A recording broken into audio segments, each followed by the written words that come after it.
Invertir en los primeros 1000 días, clave esencial para una vida saludable.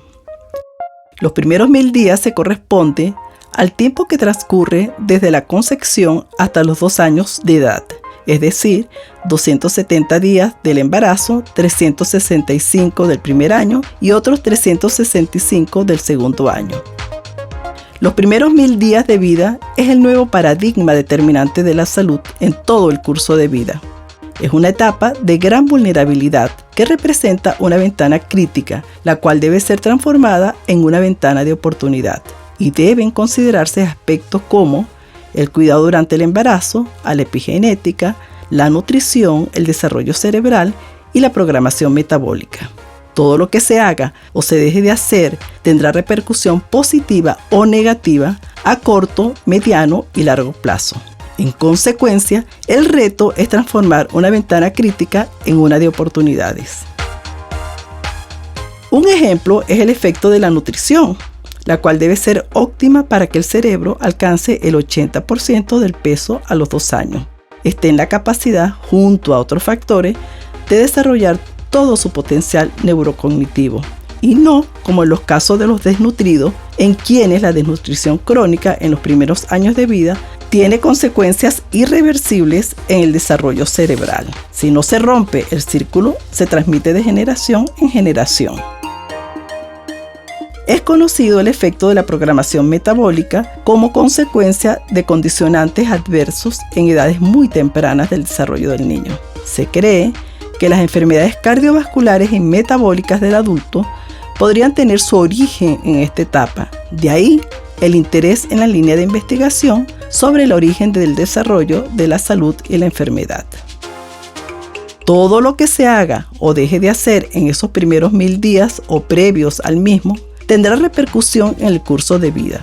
En consecuencia, ocuparse de los primeros 1000 días al hacer una inversión eficiente y efectiva aseguraría una vida saludable y de calidad.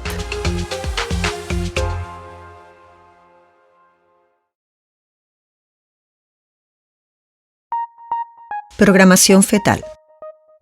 El término origen temprano de las enfermedades del adulto se refiere al impacto que tienen factores ambientales, especialmente nutricionales, que actúan en las primeras etapas de la vida, programando riesgos que llevan a aparición temprana de enfermedades cardiovasculares y metabólicas en la vida adulta, aumentando la muerte prematura.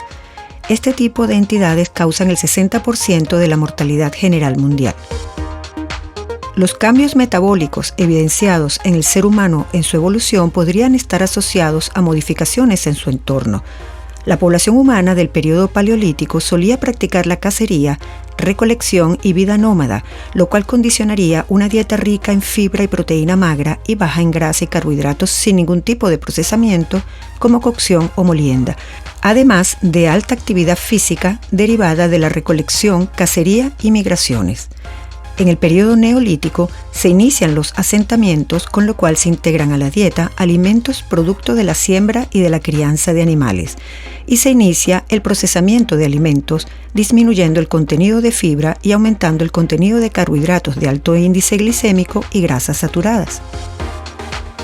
El término genotipo ahorrativo se refiere a genes ahorrativos seleccionados en tiempos de escasez que llevan a liberación de insulina y aumento de la capacidad de almacenaje de grasa. Esta condición aumenta el riesgo de resistencia a la insulina e hiperinsulinemia sin inhibición de la gluconeogénesis. Por otra parte, el fenotipo ahorrativo, derivado de los cambios generados ante un ambiente fetal de escasos nutrientes, lleva al crecimiento desigual de los órganos corporales, beneficiando órganos claves sobre otros con el fin de ofrecer un metabolismo postnatal que logre la supervivencia en adversidad. Estas modificaciones son nocivas si las condiciones postnatales mejoran. La plasticidad del desarrollo hace que un solo genotipo pueda originar varios fenotipos en respuesta a condiciones ambientales. Las características de estas respuestas programadas dependen de la naturaleza del estímulo o noxa, del tiempo de exposición y del momento de ocurrencia de la noxa. Los periodos críticos son aquellos en los cuales perturbaciones nutricionales específicas causan cambios a largo plazo en el desarrollo y evolución adversa en periodos posteriores de la vida. Si ocurre malnutrición precoz, los efectos serán permanentes, mientras que si ocurre malnutrición tardía, el efecto puede ser transitorio. El concepto de programación metabólica explicaría que respuestas adaptativas embrionarias y fetales en un ambiente subóptimo generen consecuencias adversas permanentes. Si las modificaciones permanentes se producen en periodos sensibles, llevan a consecuencias a largo plazo. La impronta metabólica se genera ante respuestas adaptativas a condiciones nutricionales específicas en la vida con susceptibilidad limitada a una ventana ontogénica en el desarrollo temprano, con efecto persistente durante la vida adulta. Su evolución es medible y es diferente entre individuos, y la respuesta depende del umbral, susceptibilidad o exposición tanto en tiempo como en magnitud.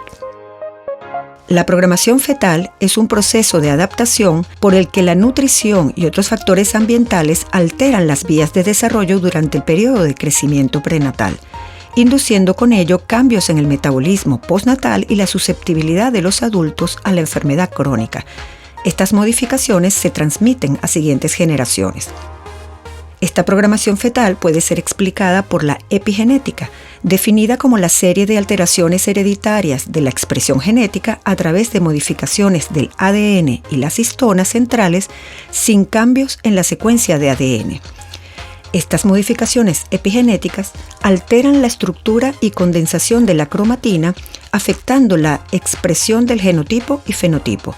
Las modificaciones epigenéticas hasta ahora descritas consisten en alteración en las histonas, metilación del ADN principalmente en el par citosina-guanina y unión a microARNs. Las modificaciones en las histonas ocurren en la cola aminoterminal y consisten en metilación de los residuos de lisina y arginina, acetilación o ubiquitinación o sumoilación en residuos de lisina y fosforilación de treoninas y serinas. La acetilación y metilación de residuos de lisina son clave para la activación o represión de la transcripción. Los microARN son secuencias de ARN endógeno de aproximadamente 20 nucleótidos no codificantes que juegan un papel clave como inhibidores de la expresión génica por bloqueo de la traducción o degradación del ARN mensajero. Uno de los periodos más vulnerables a modificaciones en la estructura y función del feto es el primer trimestre, ya que la mayor parte de los órganos quedan conformados antes de la 16ª semana de gestación, de tal manera que modificaciones en este periodo, cuando muchas veces la mujer desconoce su condición de gestante, pueden afectar seriamente al feto. Durante este primer trimestre, los requerimientos calóricos no son tan importantes, siendo prioritario el aporte proteico y de micronutrientes, cuyos requerimientos aumentan con la génesis del embrión y el feto y se mantienen así a lo largo del embarazo. Luego, en el segundo y tercer trimestre, aumentan los requerimientos calóricos fetales a fin de crecer, cumplir sus funciones vitales y generar depósitos. Durante los primeros meses de gestación, existe un predominio circulatorio de insulina, factores de crecimiento, especialmente factor de crecimiento similar a insulina 2 y tiroxina, lo cual permite la génesis orgánica del feto y ganancia de tejido. Posterior y progresivamente va siendo sustituido hacia el tercer trimestre por glucocorticoides, leptina y triiodotironina, permitiendo la maduración fetal y ganancia de depósitos.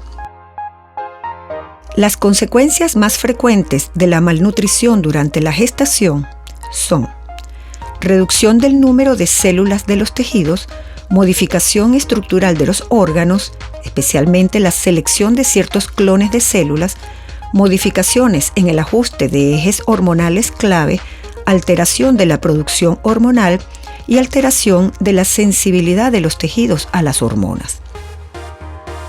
Alteraciones en la dieta materna que comprometa la reserva de nutrientes y su capacidad de movilización y transporte hacen que la madre sea incapaz de proveer las demandas fetales, condicionando desnutrición fetal, agravada cuando ocurre afectación del flujo sanguíneo fetoplacentario. Esto produce afectación de la estructura y función renal, hepática, pancreática, muscular, hormonal, adiposa y ósea, entre otras, teniendo como consecuencia situaciones tan graves como reducción de nefronas, disminución de la sensibilidad a la insulina y a la leptina, disminución del número de células beta del páncreas, alteración en la regulación del apetito, elevación del cortisol y aumento de la resistencia vascular sistémica, hiperglicemia y maduración precoz. Todos estos efectos están relacionados con enfermedades crónicas no transmisibles. Ante la deficiencia nutricional materna y deficiencia en transferencia de nutrientes al feto, ocurre desnutrición fetal que amenaza su supervivencia, llevando a adaptaciones para limitar el crecimiento, priorizando el desarrollo de tejidos esenciales y acelerando la maduración. Todo esto acompañando una reducción en la secreción y sensibilidad de las hormonas del eje hipotálamo-pituitaria-adrenal. Estos cambios permanecen en el feto y en el lactante.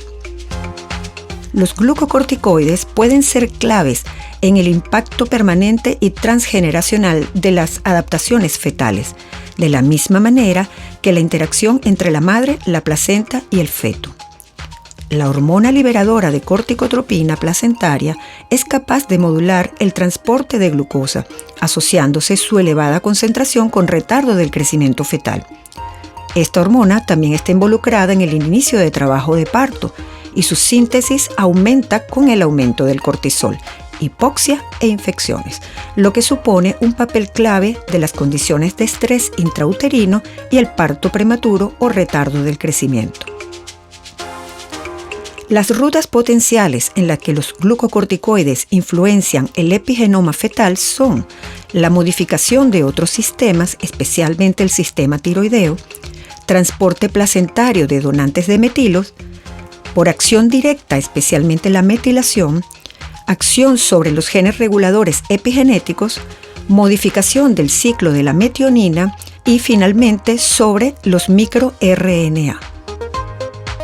Proteínas y nutrientes donadores de grupos metilo en la dieta de la madre, como la vitamina B12, ácido fólico, colina y betaína, alteran la metilación del genoma del feto y modifican la expresión de los genes relacionados con el metabolismo energético, influyendo sobre la resistencia a la insulina y la adiposidad en la edad adulta. Ante lo anteriormente expuesto, se puede concluir que el periodo fetal pudiera ser el más vulnerable en la vida humana a las modificaciones del entorno en el que se desarrolla. Las posibles intervenciones que pudieran modificar el efecto negativo de los cambios epigenéticos derivados de noxas en el feto están: inhibición de la metilación del ADN, desacetilación de histonas y depresión de microARNs, modificación de vías metabólicas epigenéticamente perturbadas, suplementos dietéticos como aminoácidos funcionales, vitaminas y oligoelementos.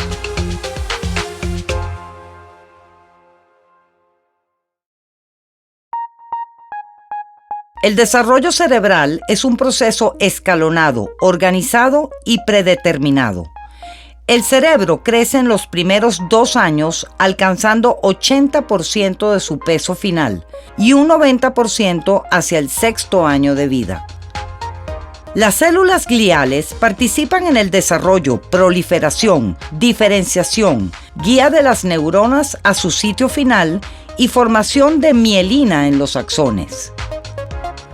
El desarrollo cognitivo comprende la creación de pensamientos, memorias y decisiones a través de la recolección y ordenamiento de la información obtenida mediante la percepción, usando las áreas cerebrales de inteligencia, razonamiento, lenguaje y memoria. Para que el desarrollo cerebral logre toda su potencialidad, es necesario una óptima nutrición sin déficit ni exceso de nutrientes, previo a la concepción y durante los primeros 1000 días. Los nutrientes tienen repercusión en el desarrollo cerebral dependiendo del tipo y función celular, de los nutrientes necesarios y de la estructura en riesgo, como podemos ver en este cuadro. Tanto macro como micronutrientes son necesarios para un desarrollo cerebral adecuado. Según el tipo de deficiencia de nutrientes, tenemos la malnutrición proteica pre- y postnatal, que disminuye el efecto de los neurotransmisores, afecta la electrofisiología celular y el comportamiento psíquico. La deficiencia de folatos prenatal induce defectos del tubo neural.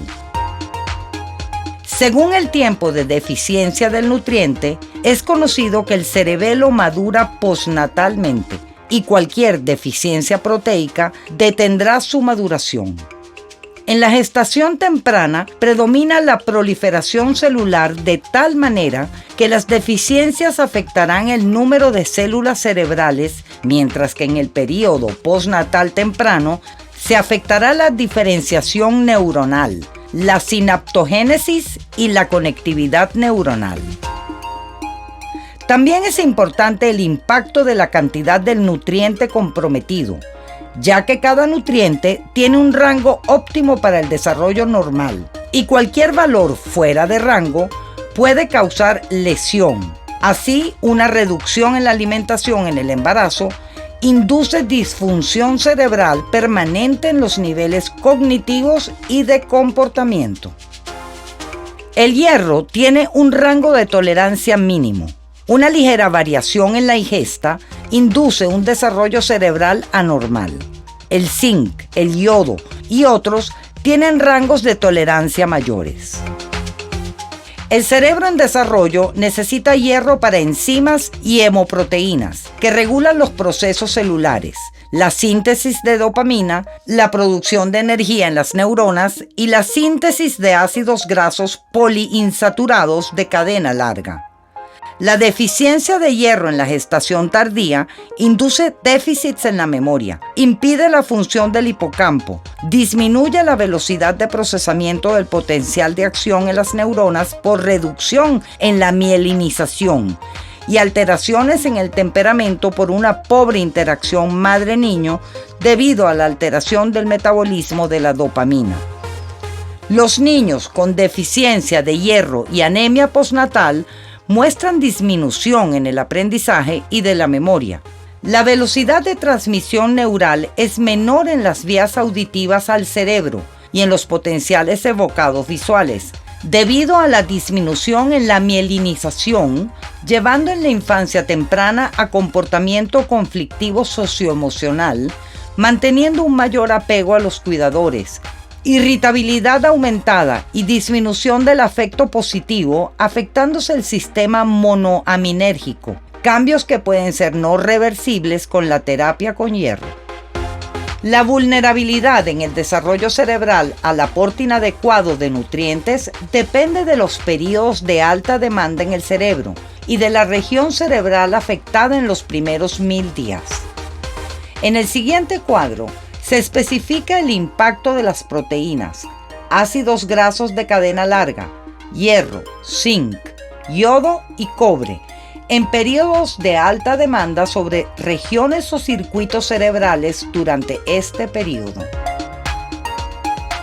En conclusión, el desarrollo cerebral es un proceso escalonado, determinado genéticamente desde el útero y modificado por el estado del sistema nervioso del feto y por el ambiente materno. Para que el desarrollo cerebral logre toda su potencialidad, es necesaria una óptima nutrición, sin déficit ni exceso de nutrientes, previo a la concepción y durante los primeros 1000 días. Una reducción en la alimentación en el embarazo induce disfunción cerebral permanente en los niveles cognitivos y de comportamiento.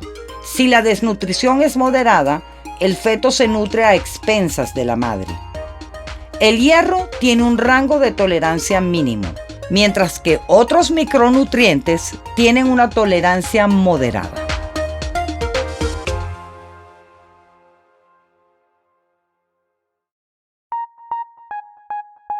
Como obstetras, nuestro rol en el acompañamiento de la gestante durante el control prenatal tendrá un importante impacto en el resultado perinatal.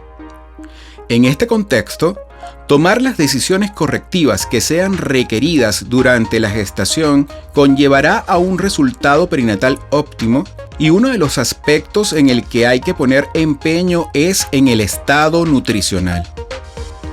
Si bien lo ideal sería conocer la situación nutricional desde la etapa preconcepcional, la realidad es que las mujeres llegan a nosotros ya embarazadas y probablemente varias semanas transcurridas. De manera que desde el primer contacto hay que identificar vulnerabilidad con base en la categorización de factores socioeconómicos como edades extremas, dificultad para la adquisición de alimentos, actividad laboral de riesgo, dietas o costumbres alimentarias anómalas, adicción a drogas, tabaco, alcohol, medicamentos. Médicos como enfermedades crónicas sistémicas, diabetes, anemia, síndromes de malabsorción, ingesta de determinados medicamentos y anomalías ponderales previas a la gestación.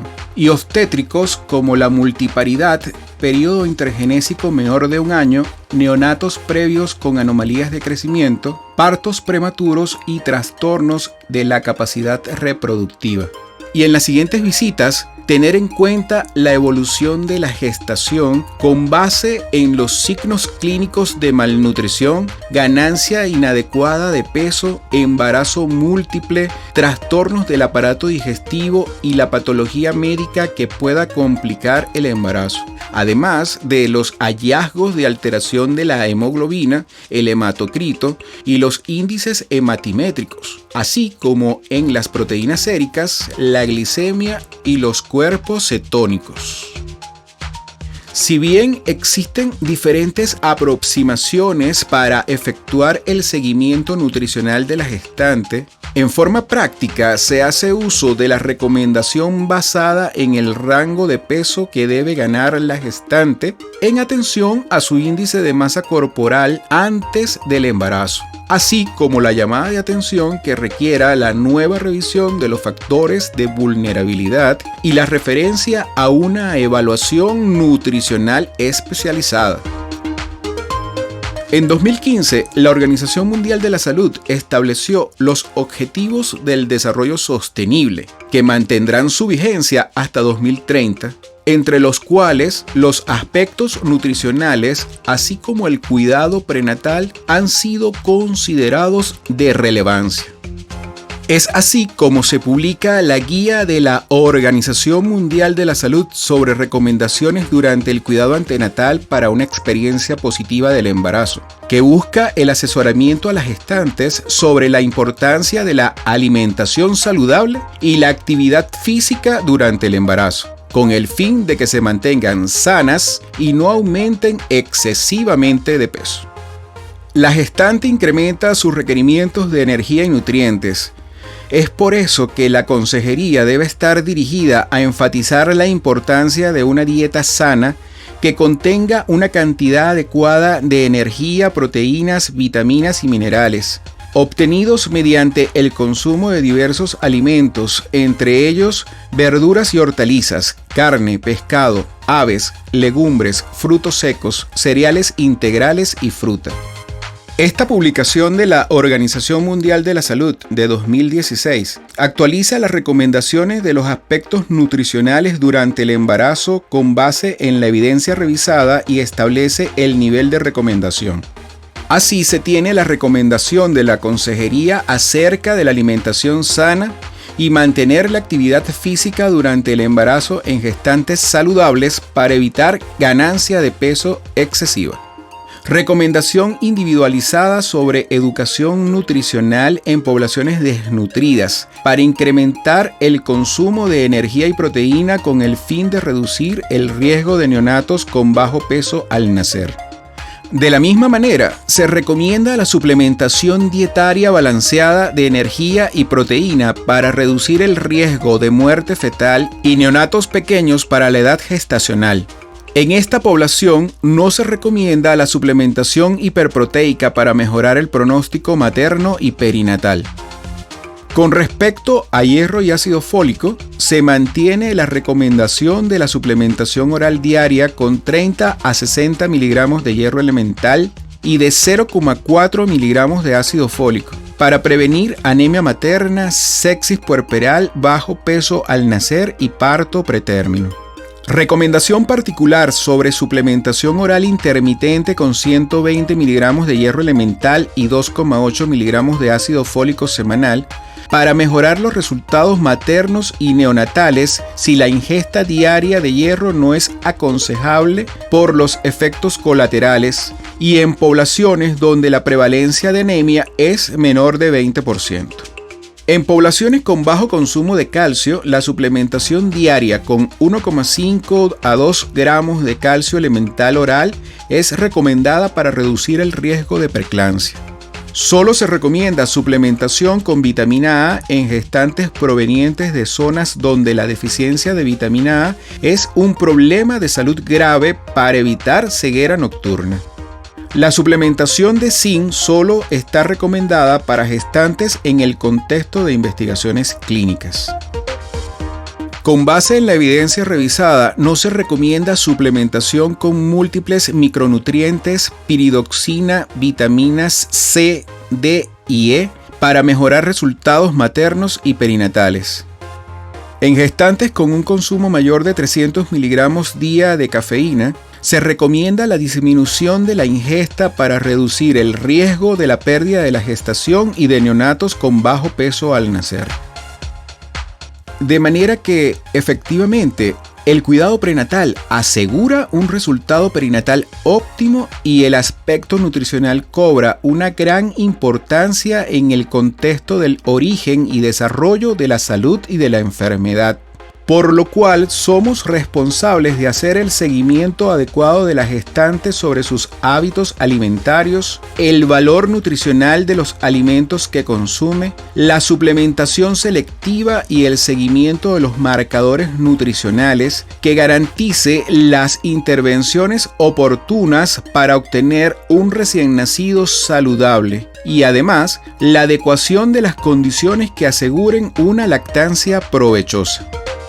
Agradecido con el comité organizador de este foro por la invitación a contribuir a un aspecto de gran relevancia en la atención prenatal y de elevada significancia en los primeros 1000 días de vida para asegurar una vida saludable.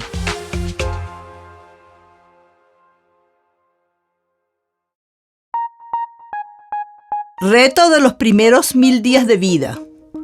Trabajo realizado con las doctoras Coromoto Macías Tomei y María José Castro. Los primeros 1000 días de vida es el nuevo paradigma determinante de la salud en todo el curso de vida, basado en modelos epidemiológicos que incorporan a la epigenética, término introducido por Waddington, cambio de factores externos, nutricionales o no, que afectan la expresión génica sin cambiar la secuencia del ADN. Dentro del programa internacional DOHAD-U11, según sus siglas en inglés o español, y a la teoría de la transición alimentaria y nutricional, TAN. La importancia reside en que es una ventana crítica para la prevención tanto a corto plazo como a largo plazo, por la aparición de enfermedades crónicas. Esta es la visión de Michelle Pentecost. Barry Popkin, en 1993, propone la teoría de la transición alimentaria y nutricional como extensión de la transición demográfica de Thompson y Caldwell y de la epidemiológica de Omran, debido a modificaciones en la dieta y en el gasto energético, y como resultado de la urbanización y del progreso económico. Es la sustitución de la dieta tradicional por una alta en grasas saturadas y azúcares y baja en vitaminas, minerales y fibra.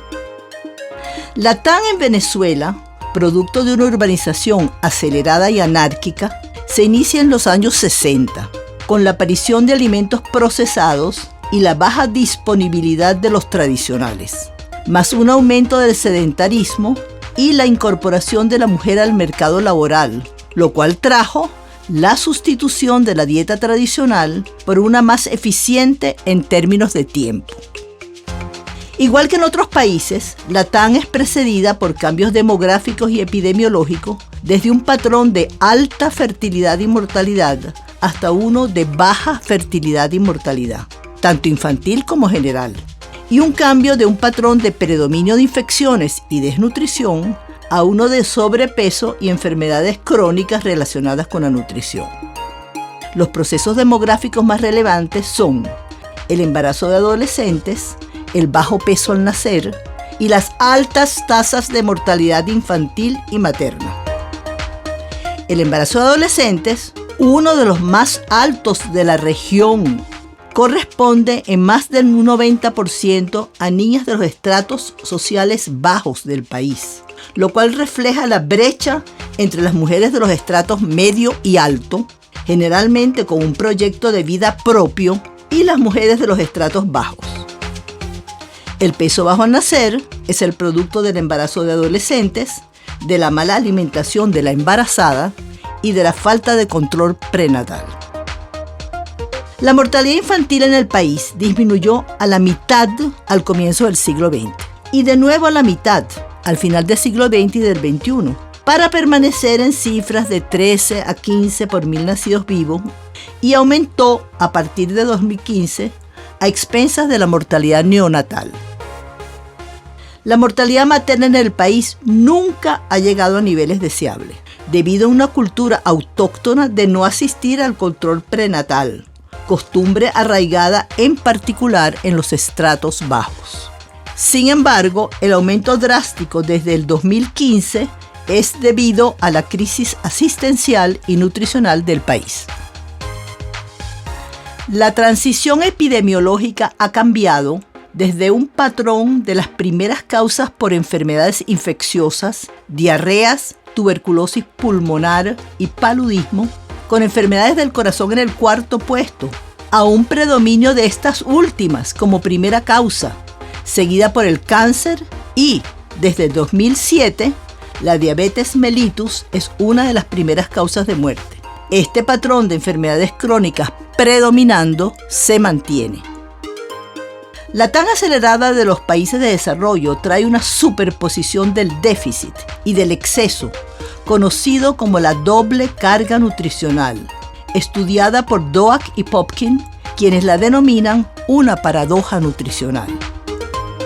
En Venezuela, esta doble carga ha sido encontrada en jóvenes de la población urbana, estudiados por el INN, 16 a 17% de déficit y 21 a 28% de exceso entre los 7 y 17 años.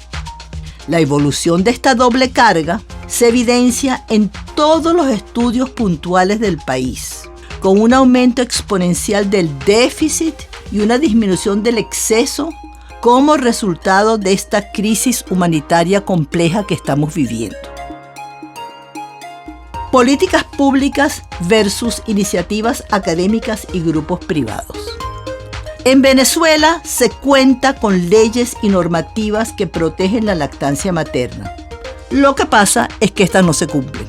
El proyecto Organización Panamericana de la Salud y del Ministerio de Poder Popular para la Salud se cumplió los primeros años. Entre las iniciativas académicas y grupos privados está el convenio UNICEF, Sociedad Venezolana de Puericultura y Pediatría, con sus 3 componentes: lactancia materna, atención neonatal y atención al adolescente. Existen datos hasta el 2016 con actividades y estrategias importantes en lactancia materna, igual en el componente de atención neonatal, también actividades hasta el 2016. El manejo integrado de la desnutrición por UNICEF MinSalud es el nuevo proyecto, con sus 2 componentes y con sus indicadores de desempeño. Está comenzando y aún no se sabe su repercusión. Otros grupos de los sectores no gubernamentales involucrados son la Fundación Bengoa, la Sociedad Venezolana de Puericultura y Pediatría, el CANIA, el capítulo iberoamericano del DOHAD y la Sociedad de Cardiología Preventiva. Es importante destacar el segundo consenso de nutrición temprana para la salud a corto y largo plazo, coordinado por la Sociedad Venezolana de Puericultura y Pediatría, en la persona de la doctora Coromoto Tomei, donde participaron diversas sociedades médicas, como la Sociedad de Endocrinología y Metabolismo, las sociedades de Cardiología y de Oncología, entre otras. El proyecto actual, Fundación Bengoa, Sociedad Venezolana de Puericultura y Pediatría, CANIA, Sociedad de Obstetricia y Ginecología de Venezuela, Orígenes del Desarrollo de la Salud y de la Enfermedad en Venezuela, tiene como objetivos: primero, obtener información sobre el crecimiento y nutrición de los primeros 1000 días de vida. Segundo, detectar factores de riesgo que afectan el binomio madre-hijo. Tercero, considerar la alta vulnerabilidad debido a los datos demográficos negativos del país. Y como meta, con base a los Objetivos de Desarrollo del Milenio del año 2000 y del Objetivo número 3 de Desarrollo Sostenible 2015-2030, y por medio de un consenso nacional formado por diversas sociedades médicas e instituciones, elaborar una agenda preventiva común contra la malnutrición tanto por déficit como por exceso y sus comorbilidades, bajo el enfoque de los primeros 1000 días de vida y su efecto sobre todo el ciclo de vida. Las actividades realizadas hasta ahora son encuestas sencillas y rápidas con un N mínimo de 300, calculado para un error muestral del 5%, dirigidas a ginecobstetras y pediatras. Los obstetras y neonatólogos son más de 300 en este momento, con la distribución observada, y los pediatras también más de 300 con la distribución observada. Gracias en nombre de todos a todos los médicos que han respondido las encuestas.